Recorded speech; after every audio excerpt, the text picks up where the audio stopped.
Selamat pagi Bapak Ibu sekalian Jemaat GBI Depok yang saya kasihi dalam Tuhan. Selamat hari Minggu. Hari ini adalah hari yang begitu cerah, di mana kembali kita akan belajar dari mimbar GBI Depok hari ini. Dan firman Tuhan yang akan kita sama-sama renungkan pada pagi hari ini kita ambil dari Kisah Para Rasul. Surat Kisah Para Rasul pasal 17 ayat 10 hingga ayat yang ke-15. Kisah Para Rasul pasal 17 ayat 10 hingga ayat yang ke-15. Kalau sudah ketemu, silakan Bapak Ibu jemaat menyimaknya di Alkitab masing-masing dan saya akan membacakannya bagi kita semua. Kisah Para Rasul pasal 17 ayat 10 hingga ayat 15. Tetapi pada malam itu juga segera saudara-saudara di situ menyuruh Paulus dan Silas pergi ke Berea. Setibanya di situ, pergilah mereka ke rumah ibadat orang Yahudi. Orang-orang Yahudi di kota itu lebih baik hatinya daripada orang-orang Yahudi di Tesalonika, karena mereka menerima firman itu dengan segala kerelaan hati, dan setiap hari mereka menyelidiki kitab suci untuk mengetahui apakah semua itu benar demikian.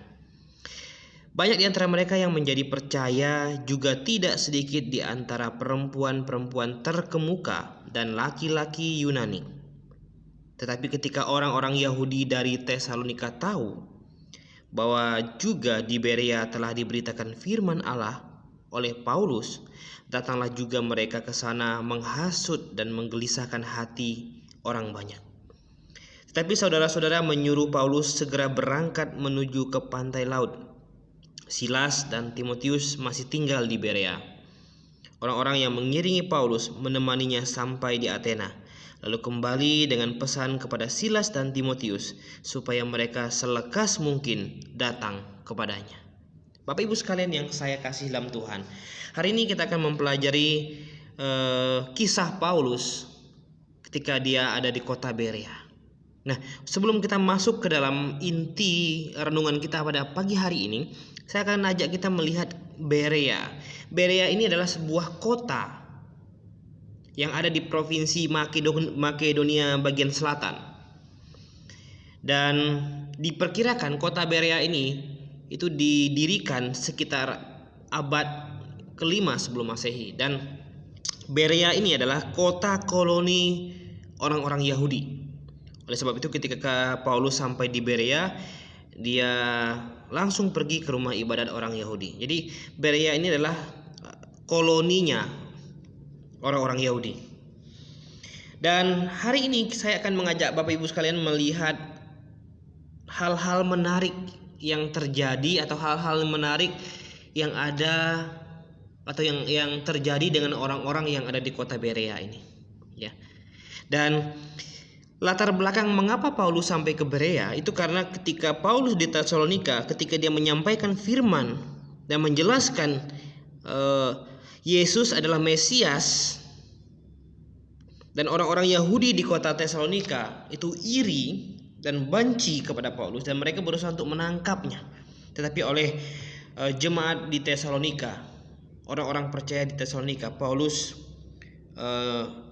dengan diam-diam diantar dan disuruh pergi ke Berea. Berea terletak 80 km dari Tesalonika ini. Bapak Ibu sekalian yang saya kasih dalam Tuhan, kita akan lihat hal menarik yang pertama dengan orang-orang Berea ini. Di ayat yang ke-11 terutama, ya. Ayat 11 sini firman Tuhan menyatakan bahwa orang-orang Yahudi di kota itu lebih baik hatinya. Nah, ini hal menarik yang pertama yang akan kita pelajari dan akan kita lihat. Firman Tuhan memberikan keterangan bahwa orang-orang Yahudi yang ada di Berea ini jauh lebih baik ketimbang orang-orang Yahudi yang ada di Tesalonika. Kita tahu bahwa latar belakang Paulus sebagai orang Yahudi, sebagai orang Farisi yang begitu getolnya menjaga tradisi Taurat orang Yahudi. Dan latar belakang Paulus juga adalah seorang penganiaya jemaat. Tetapi ketika dia bertobat dan percaya, dia menjadi orang yang dipakai Tuhan untuk memberitakan firman-Nya kepada orang-orang non-Yahudi. Dan ketika melihat hal ini terjadi, banyak orang-orang Yahudi yang menjadi marah, yang menjadi iri dan benci. Dan banyak dari mereka yang berusaha untuk membunuh Paulus. Bapak Ibu sekalian yang saya kasih Tuhan. Tetapi ketika terjadi kerusuhan di Tesalonika, karena banyak orang-orang Yahudi yang menghasut orang-orang di situ, bahkan menggunakan petualang pasar. Pasal 17 ayat yang 5 itu. Mereka memanfaatkan para preman-preman pasar untuk menangkap, untuk mengintimidasi Paulus, bahkan Yason yang rumahnya dipakai oleh Paulus untuk memberitakan firman. Oleh karena itu Paulus dengan diam-diam diseludupkan atau diantar atau disuruh pergi ke kota Berea. Dan sampai di Berea dia langsung menuju ke rumah ibadat orang Yahudi, sinagog. Dan tercatat di ayat 11 pasal 17 itu, bahwa katanya orang-orang Yahudi di kota Berea, koloni-koloni Yahudi di kota Berea ini jauh lebih baik hatinya kalau dibandingkan dengan orang-orang Yahudi yang ada di Tesalonika. Nah, mengapa bisa demikian? Minimal ada dua hal yang membuat orang-orang di Berea, khususnya orang Yahudi, itu jauh lebih baik hatinya. Yang pertama katanya, karena mereka menerima firman Tuhan dengan kerelaan hati. Jadi ini adalah faktor pertama yang membuat orang-orang Yahudi di Berea jauh lebih baik hati ketimbang orang-orang Yahudi di Tesalonika. Mereka menerima firman itu dengan kerelaan hati. Kerelaan hati ini punya sinonim atau itu sama pengertiannya dengan memiliki antusias yang sangat tinggi dengan firman Tuhan. Atau kerelaan hati ini juga bisa berarti bahwa mereka menerima firman Tuhan tanpa paksaan, tanpa intimidasi, melainkan dengan penuh sukacita. Dan inilah yang mendasari, yang membuat orang-orang Yahudi di kota Berea ini jauh lebih baik hati, jauh lebih welcome, jauh lebih menerima Paulus. Dan ini saya pikir adalah kesempatan yang Paulus pakai, kesempatan yang Tuhan berikan kepada Paulus untuk memberitakan firman-Nya, untuk menjelaskan firman Tuhan kepada orang-orang di Berea. Nah, Bapak Ibu sekalian yang saya kasih Tuhan, artinya begini. Setiap orang yang menerima firman Tuhan dengan sukacita dalam hatinya, maka ini adalah faktor utama yang membuat dia akan jadi orang yang lebih baik. Semua orang yang percaya dan menerima firman Tuhan, Alkitab dengan sepenuh hati, bahkan dengan sukacita dalam hatinya, mustahil dia bisa jadi orang jahat. Inilah mengapa di banyak orang-orang baptis dari dulu sampai hari ini, ya, ketika dianiaya, ketika diintimidasi, ketika dicaci, ketika dimaki, mereka tidak pernah membalasnya. Bahkan nenek moyang baptis kita sudah memberikan contoh dan teladan bagaimana mereka tidak memiliki dendam sama sekali kepada setiap orang yang menganiaya mereka. Kenapa? Ya karena mereka menerima firman Tuhan itu dengan kerelaan hati, sukacita. Dan tinggallah Roh Kudus di dalam hati kita setiap orang percaya. Dan Roh Kudus inilah yang setiap hari memperbaharui, mengajarkan, mendidik kita untuk menjadi orang yang lebih baik dari hari ini. Hari ini lebih baik dari kemarin, dan besok lebih baik daripada hari ini. Dan inilah yang terjadi, fakta yang terjadi di kota Berea dengan orang-orang Yahudi di sana.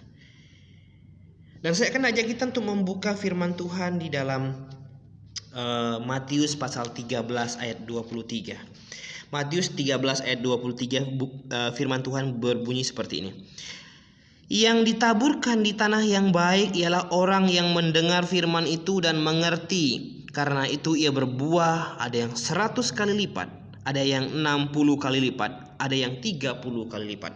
Kita bandingkan lagi di dalam Markus pasal yang keempat, ya. Markus pasal yang keempat ayat yang ke-20. Dan akhirnya yang ditaburkan di tanah yang baik ialah orang yang mendengar dan menyambut firman itu lalu berbuah, katanya. Mereka yang mendengar firman Tuhan dengan sukacita, dengan kerelaan hati, dan menyambutnya. Bukan hanya mendengar, tapi menyambutnya, menyimpannya di dalam hati. Itu katanya, itu mereka itulah yang nantinya berbuah. Ada yang 30 kali lipat, ada yang 60 kali lipat, bahkan ada yang 100 kali lipat. Mereka itulah yang akhirnya melahirkan atau memberikan kesaksian-kesaksian yang indah tentang firman Tuhan. Apakah hari ini kita semua jemaat GBA Depok ini adalah orang-orang yang menerima firman itu dengan rela hati, dengan sukacita hari ini? Apakah kita adalah orang-orang yang sama dengan orang-orang Berea, membuka hatinya, memberi hatinya dengan sepenuhnya untuk mendengarkan firman Tuhan? Alasan yang kedua, mengapa orang-orang di Berea, orang-orang Yahudi di Berea lebih baik daripada orang-orang Yahudi di Tesalonika? Yang kedua katanya, selain mereka membuka hati untuk firman Tuhan, mereka juga katanya dan setiap hari mereka menyelidiki kitab suci. Setiap hari orang-orang Yahudi ini berkumpul di sinagog ini untuk menyelidiki kitab suci. Ini adalah hal yang sangat baik. Selain kita langkah pertama kita menerima firman Tuhan dengan sukacita, maka langkah kedua adalah karena sukacita itu yang melahirkan keinginan tahuan yang begitu besar akan firman Tuhan itu. Dan ini yang terjadi dengan orang-orang Berea. Mereka katanya rajin meneliti, ya. Bahkan setiap hari firman Tuhan mencatat mereka menyelidiki kitab suci. Untuk apa mereka menyelidikinya? Untuk apa kita belajar firman Tuhan hari ini? Untuk apa kita menyelidiki firman Tuhan, membaca Alkitab hari ini? Ialah katanya untuk mengetahui apakah semua itu benar demikian. Untuk mencari kebenaran demi kebenaran di dalamnya. Ketika kita mendengar sesuatu, khotbah, penyampaian firman Tuhan dari siapapun, mari kita cek dari firman Tuhan, sesuai tidak? Untuk mendapatkan kebenaran di dalamnya.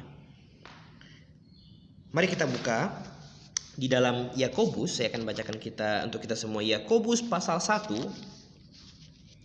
Yakobus pasal yang pertama, ya. Mari kita lihat Yakobus pasal pertama ayat yang ke-25. Yakobus pasal yang pertama ayat yang ke-25. Firman Tuhan berbunyi demikian. Tetapi barang siapa meneliti hukum yang sempurna, yaitu hukum yang memerdekakan orang, dan ia bertekun di dalamnya, jadi bukan hanya mendengar untuk melupakannya, tapi sungguh-sungguh melakukannya, ia akan berbahagia oleh perbuatannya. Jadi barang siapa katanya yang rajin, setia, membaca, menyelidiki, mempelajari hukum yang sempurna. Apa itu hukum yang sempurna? Firman Tuhan. Dan dengan setia, dengan rajin menyelidikinya, maka dia akan mendapatkan kebahagiaan karena dia menerima kebenaran, menemukan kebenaran. Dan usaha untuk menyelidiki itu akan mendatangkan kebahagiaan di dalam hati. Oh, Bapak Ibu sekalian, inilah yang menjadi pembeda antara orang Yahudi di Berea dan orang-orang Yahudi di Tesalonika. Bapak Ibu sekalian, saya harap ini terjadi di tengah-tengah jemaat GBA Depok. Kita semua adalah orang yang antusias, yang rindu, ingin menerima firman Tuhan itu dalam hati dan sukacita. Bahkan rajin membaca, rajin meneliti. Mari Bapak Ibu sekalian, lewat mimbar GBA Depok hari ini, saya mengajak kita, menghimbau kembali kita di tengah-tengah wabah corona yang begitu dahsyat di Indonesia yang terus bertambah. Dan kita semua hari ini di karantina, masing-masing di rumah. Adalah kesempatan, momen yang baik bagi kita. Kita punya waktu yang banyak untuk membaca bersama keluarga, merenungkan firman Tuhan bersama keluarga.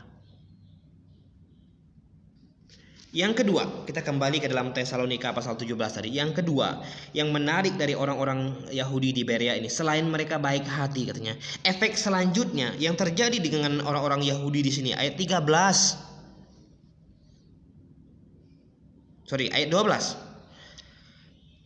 Banyak di antara mereka yang menjadi percaya akhirnya. Banyak dari antara orang-orang Yahudi yang menjadi percaya akan firman yang disampaikan oleh Paulus. Apa firman yang disampaikan oleh Paulus? Saya yakin dan percaya bahwa firman yang disampaikan Paulus di Tesalonika sama dengan informasi atau firman Tuhan yang disampaikan di Berea. Apa yang disampaikan di Tesalonika? Pasal 17 Kisah Rasul ayat yang ketiga. Ia menerangkan kepada mereka dan menunjukkan bahwa Mesias harus menderita dan bangkit dari antara orang mati. Lalu ia berkata, inilah Mesias, yaitu Yesus yang kuberitakan kepadamu. Jadi inti dari firman Tuhan yang disampaikan Paulus di Tesalonika adalah meyakinkan, menyampaikan, memberitahukan kepada mereka yang ada di Tesalonika, bukan hanya orang Yahudi, bahkan orang-orang non-Yahudi, bahwa Yesus yang sudah menderita dan disalibkan dan sudah bangkit adalah Mesias. Dan inilah inti utama pemberitaan Paulus. Dan itu juga pasti dia sampaikan di Berea. Dan pembedanya orang-orang di Berea ini banyak yang percaya katanya. Mengapa? Ini dikarenakan mereka menerima firman Tuhan, membuka selebar-lebarnya hatinya dengan berbagai macam firman Tuhan, dan rajin meneliti, rajin menyelidiki kitab suci, dan efeknya mereka percaya. Jemaat yang saya kasih Tuhan, ya. Dan bukan hanya orang Yahudi yang percaya di sini, katanya. Banyak di antara mereka yang menjadi percaya juga tidak sedikit di antara perempuan-perempuan terkemuka. Kalau kita lihat di Tesalonika juga ada orang-orang pasal 17 ayat 4-nya. Beberapa orang dari mereka menjadi yakin dan menggabungkan diri dengan Paulus dan Silas, dan sejumlah besar orang Yunani yang takut akan Allah, dan tidak sedikit juga perempuan-perempuan terkemuka. Baik di Tesalonika maupun di Berea, rupanya banyak perempuan-perempuan terkemuka, orang-orang yang terpandang, mungkin mereka-mereka yang punya status sosial tinggi, yang akhirnya membuka hati dan percaya kepada Paulus dan menerima pesan Injilnya. Dan katanya orang laki-laki Yunani. Wow. Bapak Ibu sekalian, akibat efek positif yang disebabkan oleh orang-orang Yahudi yang membuka hatinya, rajin menyelidiki firman Tuhan, ini membuat orang-orang di sekitarnya yang bukan orang Yahudi itu menjadi percaya. Oh, ini menjadi kesaksian yang sangat indah. Bisakah ini terjadi di dalam jemaat kita? Hari ini kita di karantina. Kita tidak bisa kemana-mana, bahkan kita tidak bisa berjemaat hari ini. Tetapi itu bukan menjadi alasan bagi kita untuk tidak bisa bersaksi kepada orang-orang di sekitar kita. Bapak Ibu sekalian yang saya kasih dalam Tuhan, menjadi kesaksian. Dan banyak dari mereka yang menggabungkan diri dengan Paulus. Bapak Ibu sekalian yang saya kasih dalam Tuhan, orang Berea, ya. Kota Berea bukanlah kota yang besar. Tapi kelihatan kota Berea adalah kota yang berbahagia. Karena mereka, sebagian besar dari mereka menjadi percaya. Karena Injil, karena berita keselamatan ini. Dan hari ini di kota Depok ada satu jemaat kecil di mana anggota-anggotanya terdiri dari orang-orang yang sudah diselamatkan.